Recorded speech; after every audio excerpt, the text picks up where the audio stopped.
మన తెలుగు బిడ్డ మురళీ నాయక్ ఈ జిల్లా వాసి మురళీ నాయక్ ప్రాణాలు కోల్పోవడం చాలా బాధేస్తుంది. జమ్మూ కాశ్మీర్ సరిహద్దుల్లో పాకిస్తాన్ జరిపిన కాల్పుల్లో మన ఉమ్మడి జిల్లాకు సంబంధించిన వ్యక్తి నిన్న చనిపోయారు. గోరంట్ల మండలం కల్లి తండాకు చెందినటువంటి మురళీ నాయక్ వీర మరణం. దేశం కోసం చనిపోయారు. బాధేస్తుంది. వాళ్ళ తల్లిదండ్రులతో ఇప్పుడే నేను మాట్లాడాను. తల్లి వచ్చి జ్యోతిబాయ్, తండ్రి వచ్చి రామ్ నాయక్. వారికి నా ప్రగాఢ సానుభూతి తెలియజేస్తున్నా.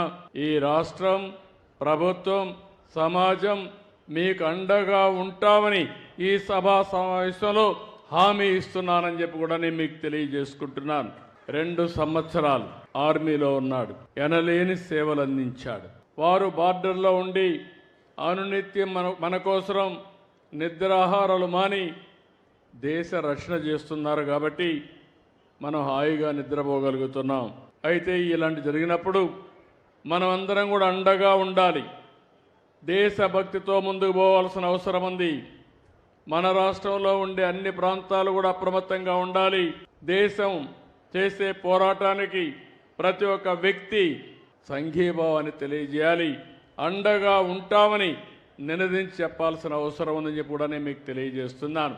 భారత్ మాతాకి, భారత్ మాతాకి, భారత్ మాతాకి.